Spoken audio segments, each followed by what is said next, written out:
Tila unti-unti nang ang kinakarma si Franz Castro, ito nga ay matapos mapabalita ngayong araw na di umano'y dinampot na ito ng kinauukulan matapos katigan ng korte ang reklamo ni VP Sara Duterte sa umano'y paninira ng convicted party list na si Castro. Narito panoorin ang video kung ano pa nga ba ang mga tinatagong baho ni VP Inday Sara Duterte. Sir, sinabi po ni SP Escudero na he is not inclined to call for a special session just to convene the Senate Impeachment Court. And wag daw silang madaliin kasi kayo naman po, hindi rin daw po kayo nagmadali doon sa impeachment complaint. Also, ituhog ko na rin, sir, what happens if the trial begins in the 19th Congress but is not concluded in the 19th Congress? Pwede po bang tumawid yon sa 20th? Maraming salamat po. Unang-una po, siyempre nare-respeto po namin ang opinyon ng ating kagalang-galang na Senate President. Kaya lang po, ang sa amin lamang po kasi, hindi naman po sa minamadali po namin sila. Pero ito po kasi ay nakasaad sa ating saligang batas. Alam naman po natin, nakasaad po doon yung ginamit po ng ating konstitusyon, yung salitang shall at saka forthwith. Yung shall po, ibig sabihin po niyan ay mandatory.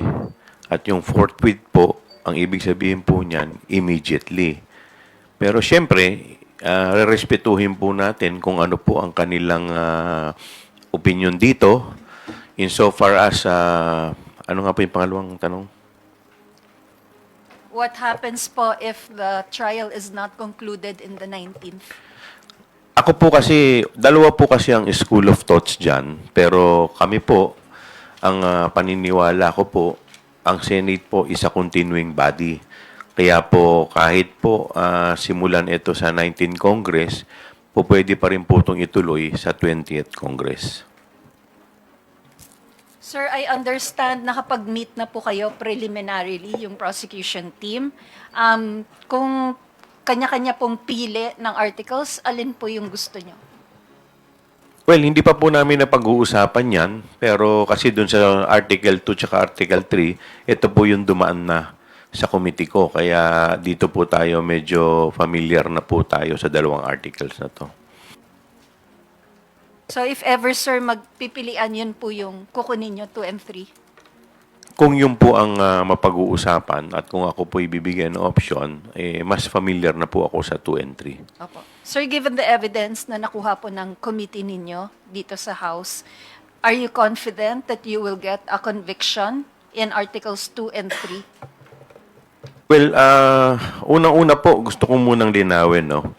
Ang impeachment po kasi, hindi po ito kagaya ng criminal case na proof beyond reasonable doubt. Kasi po dito sa impeachment po, ang tinitignan po natin dito, sabi nga po ni Justice Isagani Cruz, ang impeachment daw is a method of national inquest into the conduct of public men. So, ang ibig sabihin dito, ang tinitignan dito yung conduct ng mga nakaupo po na opisyal, lalong-lalo na yung mga impeachable officers, kung titignan po natin, dahil sila po, matataas po yung posisyon nila at yung conduct na hingi-hingi po ay dapat mataas din. Kaya nga po, pinili lamang kung ano po yan.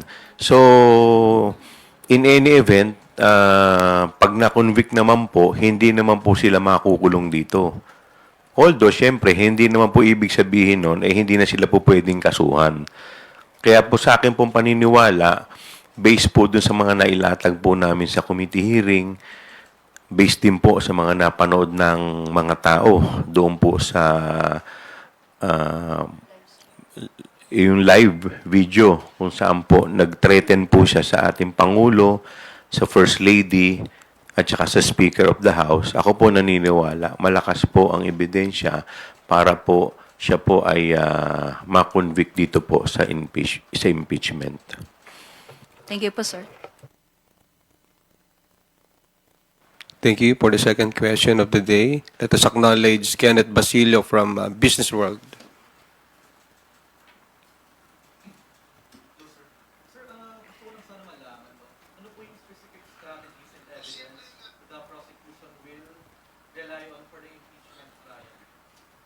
Well, hindi pa po kami nag-uusap tungkol dun sa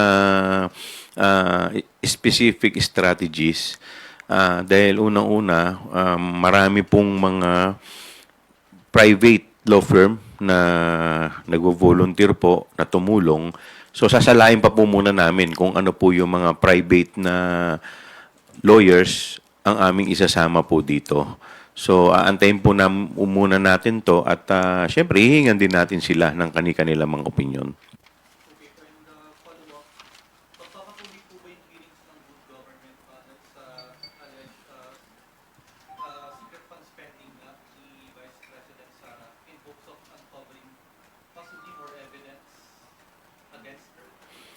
Well, pag-uusapan pa po namin yan. But right now kasi nakatutok pa kami dito sa preparation. Dahil para po in the event na anytime bigla pong magpatawag ang Senado or at least kami naman po ay patuloy na naglalakap ng mga ebidensya nang sa ganun mas lalo pa pong tumibay ang amin pong kaso.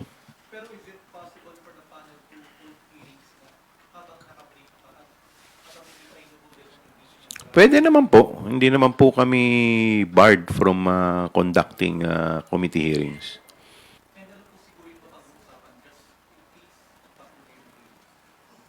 Hindi ko po kayo masasagot dahil hindi pa po namin napag-uusapan yan eh.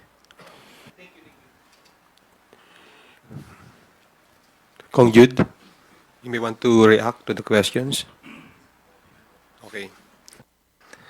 Okay, let us call on Dwight De Leon from Rappler. Hello po, good morning po. Question po muna dun sa kasi pag nilitis si Vice President Sara tapos she gets convicted, she faces the penalty of perpetual disqualification from public office. In your opinions po, will she or can she avoid that possibility of a perpetual disqualification if she resigns ahead or during the trial? Well, dalawa po kasi ang school of thoughts dyan eh. Narinig po natin, nagsalita po si Justice Carpio, sinasabi niya na kasi doon po sa kaso po ni Sereno, tsaka sa kaso ni Andres ng Comelec. So, way ahead, bago po nagsimula, nag-resign at hindi na po itinuloy. Pero sa amin po kasi, ang opinion po namin, doon po kasi sa prayer namin, dalawa po yung hinihingi naming relief. Una po, removal from office. At number 2, disqualification from holding public office. Now, kung titingnan din po natin sa ating saligang batas, itong dalawa ring na ito ang talagang penalty. So kung assuming for the sake of argument siya po ay nag-resign in advance, ang amin pong opinion dito ay dapat i-resolve rin yung isang penalty which is yung disqualification. Dahil ang pagre-resign niya, ang nare-resolve lang neto yung removal. Pero hindi po nadidesisyonan yung isa pong hinihingi po naming relief which is yung disqualification. Okay po. Follow-up question na lang po. You met last Thursday po ba or Friday yung mga prosecutors po? Ano na lang po yung mga agenda po? Ano po yung napag-usapan doon? Well, unang-una, parang fellowship muna. Kita-kita, tapos nag-usap-usap o sino ang hawak sa... Kasi siyempre, may mga division of... hindi pa insofar as yung impeachment complaint, division of work lang muna. Halimbawa, sino ang hawak sa admin, sino ang hawak muna sa PR, sa media, so forth and so on. So basically, parang yung pa lang muna. Tapos, paano yung magiging flow ng mga susunod namin mga meetings.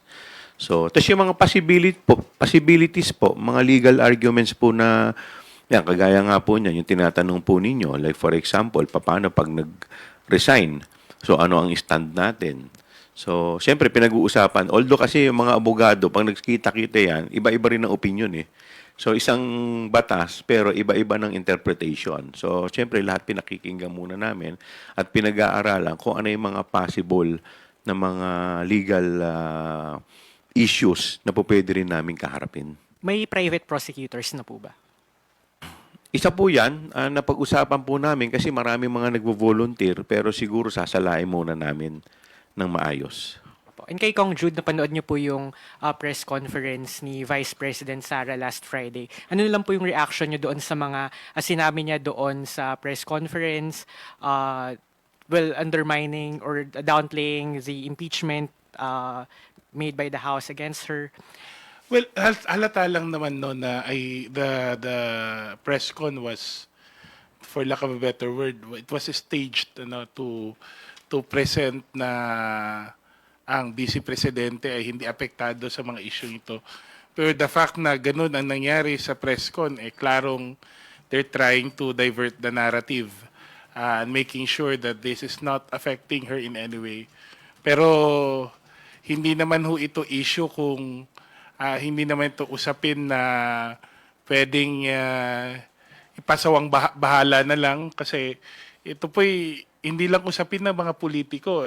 Katulad niya ng sinasabi ko, hindi ito laban naming mga politiko na pro or anti sa kanila. Ito po'y usapin ng pananagutan sa bayan. And I think that should be the message na dapat sana sinagot ng pangalawang Pangulo.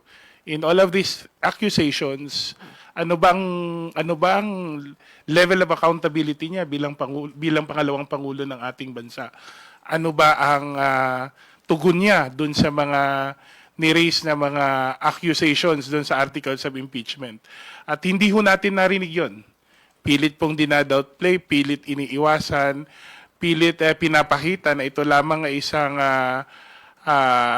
sabi nga pang persecution dun sa kanila sa ating pangalawang Pangulo, which of course now that it has reached the impeachment it will soon reach the impeachment court, no? Hindi lang ito usapin ng politika. Although this is, they always say, while this is, there are clear political considerations in the process, considering that the impeachment court is made up of senators who are politicians. Remember, this is also a constitutional process. And the submission ng Vice President sa prosesong ito ay hindi lamang it's not up to her to submit. It's our duty to hold ourselves accountable for our actions. Thank you, Thank Dwight. you po, thank you. Let's turn to Billy Vegas from Abante Politico for his question. Itanong ko lang po, ipapasubpinin niyo raw po yung mga bank accounts ni VP Sara. And para saan po? Well, ire-request po namin sa impeachment court dahil lang po pwede pong magsabina ay yung impeachment court. So mag-a-apply po kami sa impeachment court na ito'y masabina para lamang po ito sa mas tumibay pa yung mga ebidensya po natin. Ito'y dun sa SALN, sa issue po ng SALN.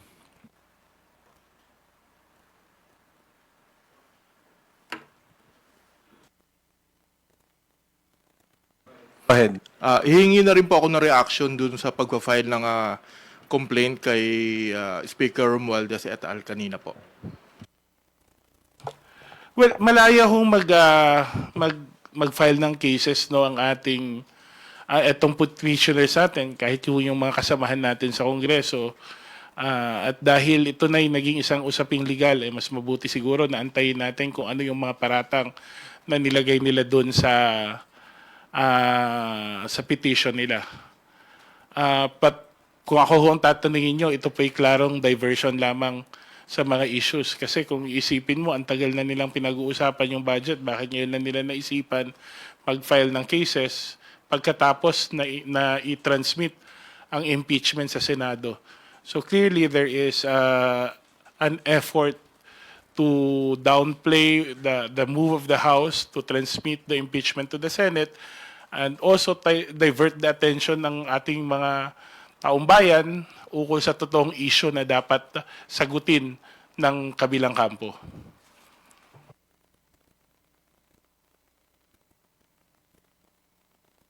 Thank you, Billy. Let us recognize Earl Tobias from IBC 13. Hello, sound. Kong Joel, Kong Jude. Sir, publicly known yung ginawang pagbabanta ni VP Sara Duterte dito sa may kausap siyang assassin at tatawagan na lang in case na may mangyari. Pero sa press con niya, publicly niya rin dininay. Does this set a precedent na baka sa impeachment court, maraming mga pagdinay at pagpapasinungaling dun si VP Sara, kung sakaling ganun yung maging dating, ano po ang anong reaction muna natin sa ganun na behavior as of now? And how do we approach this inside the impeachment court po? Well, sa totoo lang, kung ako tatanungin, ako muna sasagot before yung prosecutor yung sasagot, ano? Naasahan naman natin i-deny niya eh. Pero hindi ho nagdi-deny yung video yung pinakita natin. Hindi po nagdi-deny yung, hindi po maidi-deny na milyon-milyong Pilipino ang narinig, hindi lang sa Pilipinas kundi sa buong mundo, ng isang halal na pangalawang Pangulo ay pagbabantaan ang nakaupong Pangulo ng ating bansa. Ang unang ginang at ang Speaker ng House of Representatives. In the end, hindi lang to usapin na her word against ours. There is evidence to show that she did it, that she made the threats, and that it is the position of the House, kaming pumirma sa impeachment, that she needs to be made accountable for that. Hindi ho ordinaryong usapin ng isang nakaupong vice presidente ay magsasalita ng ganong paraan, sa ganong paraan, at siya din she stands to benefit in case magkaroon ng vacancy sa tanggapan ng pagkapangulo. Kahit naman po anong denial niya, maliwanag naman po sa video at ito'y napanood po ng lahat ng tao.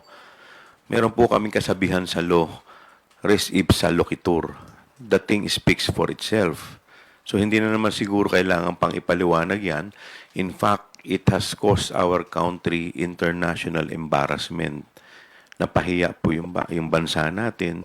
Pinag-usapan tayo sa lahat ng mga broadsheet sa iba't ibang mundo. Kaya tingin ko naman, kahit na ano pong denial niya, ito pong video mismo ang magpapasabi at magpapatunay ng kanyang mga sinabi. Thank you, Kongs. Follow up na lang po. Just going back with how the Vice President, sa umpisa, she's given due courtesy kahit na hindi siya umattend dun sa ating budget hearings, and then such happened na nasa plenary buong tanggapan nila for the first time, isang ahensya buong tanggapan ng hindi humarap sa plenaryo. And then sa press con, sabi niya rin, if given an option, kahit impeachment na yung hinaharap niya ngayon, if given an option, hindi siya a-attend, hindi siya haharap. So ano pong masasabi natin dito, Kong? Well, depende yan sa magiging diskarte ng defense at ng prosecution. Dahil pag siya naman po ay ni-require, pag na-require po siya ng impeachment court na humarap, papadalan po siya ng summon, ng subpoena, maobliga po talaga siya na humarap. Siguro nakadepende po yun sa impeachment court, no, kung paano po ang treatment nila sa magiging desisyon ng pangalawang Pangulo. Pero doon po ako makafocus doon sa sinumpaang tungkulin ng ating pangalawang Pangulo. Tulad niya ng sinasabi ko noon, hindi ho option dapat sa isang halal na lingkod bayan, pipili lang siya kung kailan siya magiging accountable at hindi. I think it's not an option for us to face accountability. It's part of our sworn duty, especially considering, sabi nga nila, with great power comes great responsibility. This is the office of the Vice President that we're talking about. Ito ang presidential successor natin.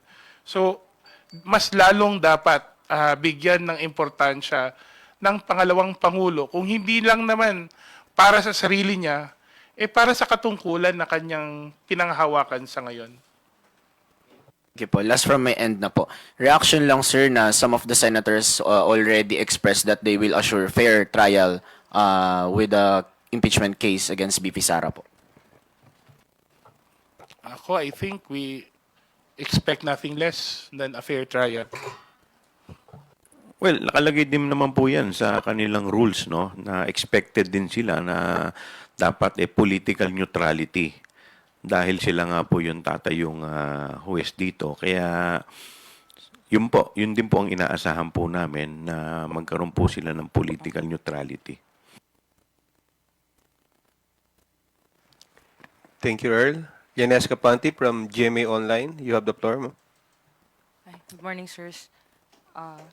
Yung sa impeachment po, since it's not yet guaranteed that the trial will proceed, since it depends on the Senate, are you in the event na wala pong mangyaring trial, or syempre hindi natin sigurado anong mangyayari sa 20th Congress pa, pending the elections, are you looking at filing cases, criminal cases, against the Vice President instead?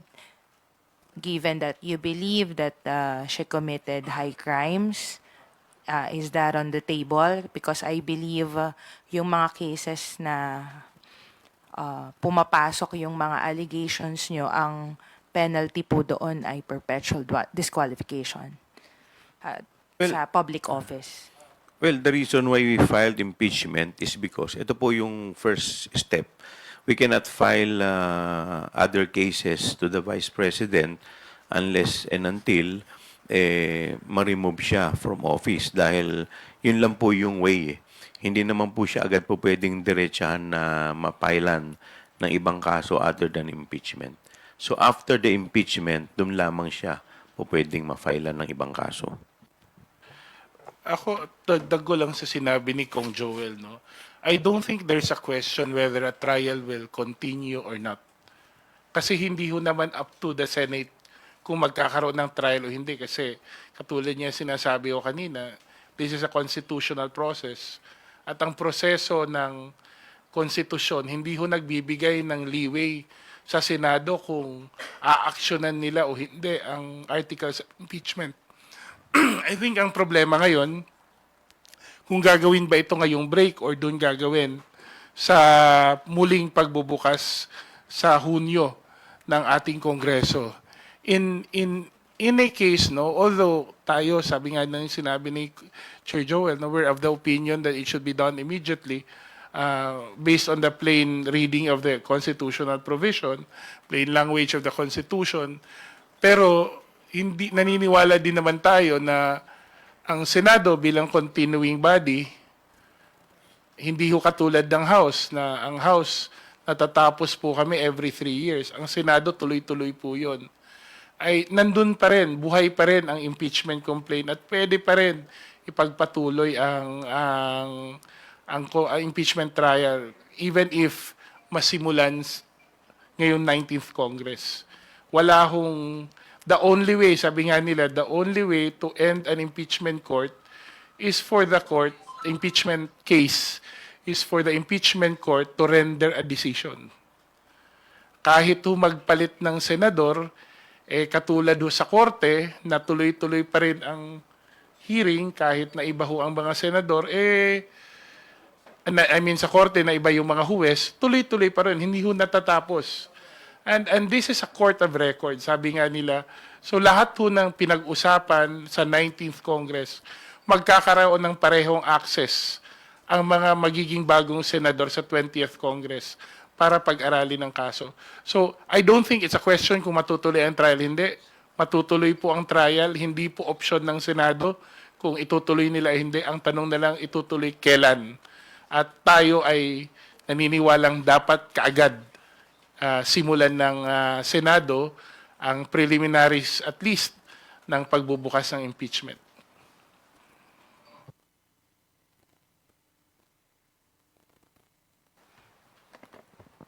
Saka sir, clarify ko lang, you're seeking perpetual disqualification from public office. Nandun po yun sa complaint. Nasa Tama. complaint po yun at saka nasa Constitution. Yeah, I mean, kasi, nakita ko kasi yung sa Constitution, just to further, hindi ko kasi napansin kung nandun sa complaint. Pero for the record, nandun, sir. Special penalty po yan. Okay, thank you. Thank you. Bibian Gulia from ABS-CBN. Follow up lang sir dun sa reaction ninyo sa a final na complaint against the House Speaker and other officials of the House regarding the budget daw po ito. At supposedly nagkaroon daw po ng insertion because nung ini-ratify yung Bicameral Conference Committee report, may mga blanks daw po and then na-fill in yung blanks doon sa gap bago isumite sa Presidente. Nasagot na ho ng Senado, nasagot na rin ho ng ating Senior Vice Chair ng Appropriations ang position po ng ating House ukol doon sa usapin ng blank space, blank spaces sa BICAM report. No? Ini-insist po natin na in the end, ang kompleto po ang enrolled bill na sinumite at pinirmahan ng ating Pangulo at hindi po illegal ang nangyari po. Meron pong saktong probisyon doon sa BICAM report na pinapahintulutan ang paglalagay ho ng mga naitama kung meron mang typographical errors. Now, kung titignan natin ang reklamo ng itong sinampa ngayon laban sa leadership ng House, we would have to see what the accusations are so we can properly address them. For now, we maintain that this issue is a matter that needs to be responded to in the proper venue, no? Pero kaduda-duda lang na bakit matagal na nilang pinag-uusapan, ngayon lang nila napagdesisyon ng pag-file ng cases kung kailan ay katatapos lang mag-file ng matransmit ng impeachment, articles of impeachment sa Senado. Thank you, sir. Thank you.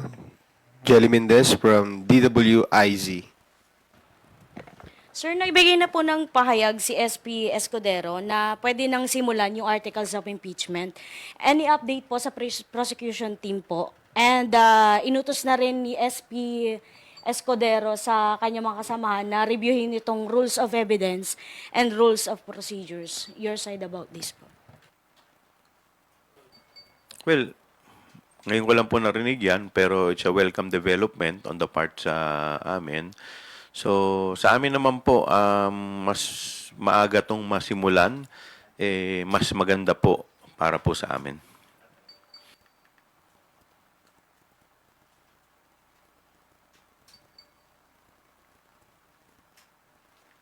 No more follow-up questions? Okay. We will entertain a phone-in question from Marian Enriquez of TV5. From Senate President Chis Escudero. Well, para kay Congressman Chua to at Congressman Defensor, sagutin muna nila yung simpleng katanungan. Mahigit 2 buwan nilang inupuan ang mga impeachment complaints, wala silang ginawa. Yung ultimo Secretary General nila ni hindi pinoward sa Speaker na magkatabi lamang halos ng kwarto na mahigit 2 buwan din. Siguro paliwanag muna nila yon bago nila kami madaliin umaksyon sa loob ng ilang oras at ilang araw lamang dahil dumating sila sa Senado mag-aalas 5 na ata. Well, unang-una po, nung final po ang unang impeachment complaint, kung makikita po natin, ang laman po nito is 23 articles. So, syempre, yung pangalawa at saka yung pangatlo naman po, napakaiksi na impeachment complaint. Ngayon, syempre po kami, ang Kongreso po, marami po sa mga kasama natin sa Kongreso na medyo hesitant doon sa unang impeachment complaint dahil sa dami po ng articles. Kung ito po ibabagsak po namin sa Committee on Justice at ito po ay tatalakayin sa Committee on Justice, baka tapos na po ang 19th Congress. Hindi pa rin po tapos ang hearing dito sa haba po at sa dami. Now, kung yung dalawa naman po ang ating isasampa, yung pangalawa at yung pangatlo, sa iksi naman po nito, baka mamaya po kulang at hindi po supisyente. So, what we did po, mga kasama po natin, ito po'y pinag-aralan ng maigi kung anong option ang gagawin. Kasi dalawa po ang option dyan. Yung una-una, committee proceedings, yung nga po, yung ibabagsak sa Committee on Justice. Yung pangalawa naman po, by 2/3 votes, ito po yung tinatawag natin na House Action. At yung House Action nga po, yung aming naging option. Now, going back, Siyempre, kailangan po, kung magpa-file ka ng impeachment complaint, sisiguraduhin mo na ito po ay solido at talagang matitindi po yung mga grounds na ito. Kaya po, ito pong fourth impeachment complaint, ito po'y pinag-aralan, ito po'y pinagsama-sama ng mga complaint, mga articles na sa paniniwala po namin ay sapat para po makakuha po ng pabor na ruling galing po sa impeachment court. Hindi dahil wala kayong naririnig o walang formal na nangyayari sa Kongreso, no, formal na proseso, I mean, na nangyayari sa lower house, ay masasabing inupuan na ng mga congressmen yung mga naunang impeachment complaint. Kung titignan po ninyo, marami pong mga congressman, katulad nung sinabi ni, I think I remember the SecGen saying once na may mga congressman na bumababa dun sa Office of the Secretary General para kubuhan ng kopya ng ating impeachment.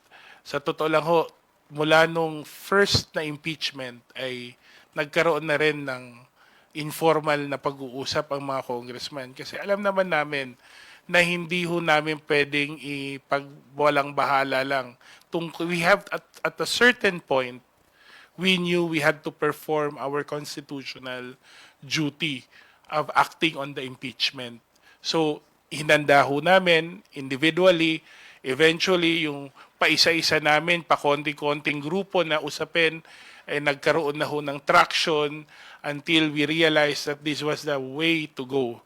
Yung House action, katulad nung dinescribe po ni Chairman Chua. So hindi ho ibig sabihin na walang narinig sa media o walang nakikitang gumagalaw externally, pinabayaan ho impeachment. I don't think that's a fair description to say the least. In fact, kung nag-decide pa kami na dumaan sa Justice Committee, ang nangyari ho, mas humaba ho ang proseso.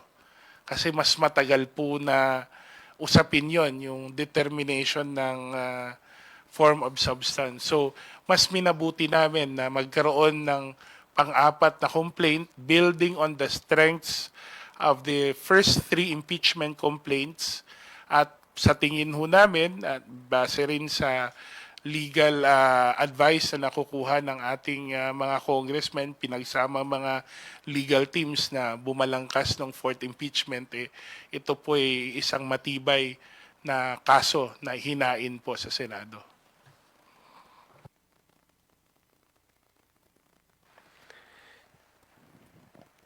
Before Lenesca, let us recognize Big Sumintak from Net25.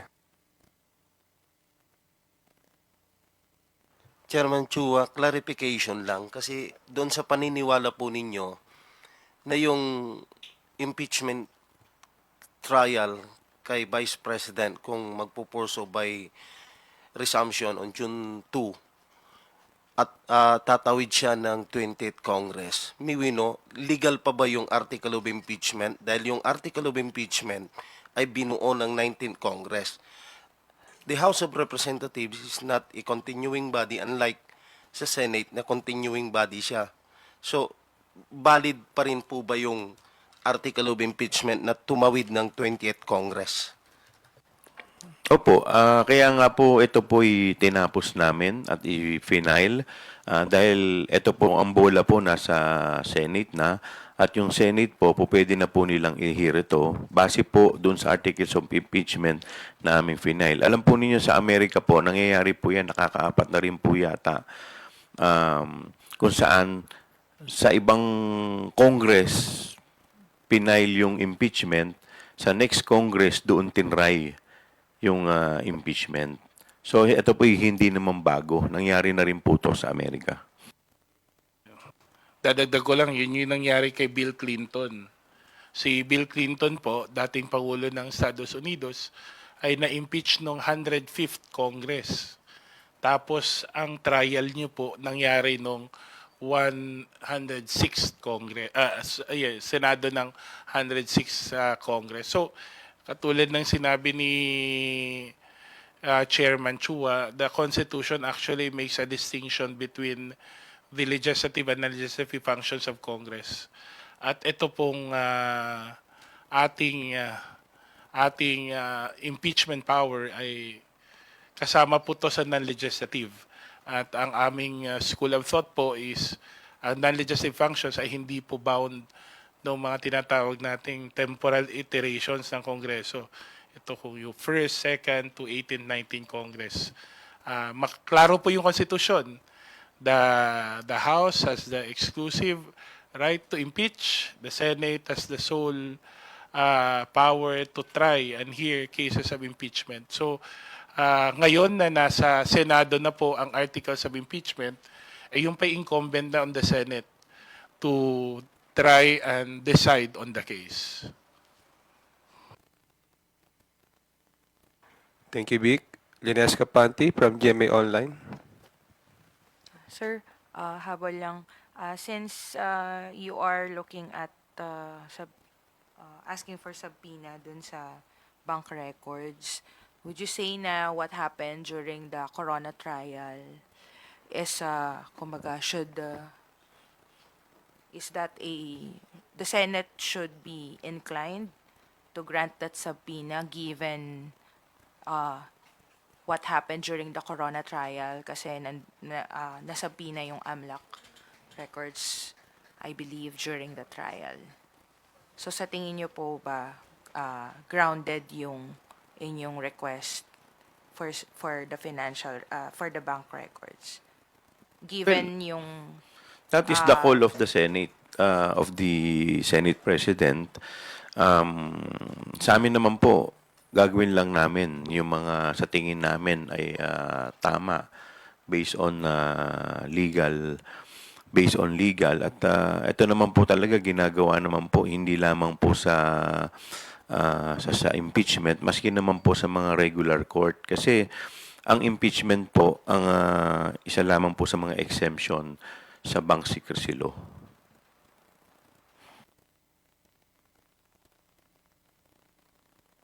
Thank you, Linesca.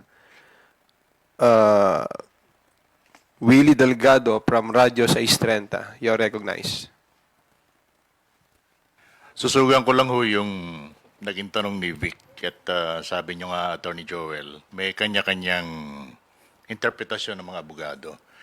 May komento si Attorney Macalintal na kung hindi matatapos ngayong 19th Congress at tatawian 20th Congress yung impeachment, para magiging back to square one. Paano pong paliwanag doon? Well, kagaya nga po ng binanggit namin kanina, iba-iba po talaga ng interpretation ng mga abogado. So, basta't sa amin po, ang paniniwala po namin, this is, the Senate is a continuing body at ito po ay magtutuloy-tuloy.